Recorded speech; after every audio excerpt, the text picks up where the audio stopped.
Welcome back to this video. In this video, I'll show you how to easily check your WeChat wallet balance, and this is promised to be a step-by-step, whether you are using Android phone or iPhone. So let's get started. But before we dive into the tutorial, as you know, my name is Rafi Yafu. I'm an importer and a procurement agent.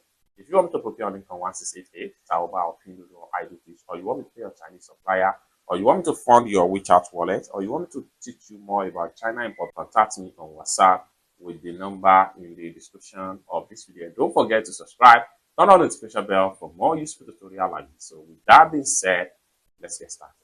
Very first thing you want to do is to go ahead and open up your WeChat. Now, having opened up your WeChat, next thing you want to do is to go ahead and click on me right here.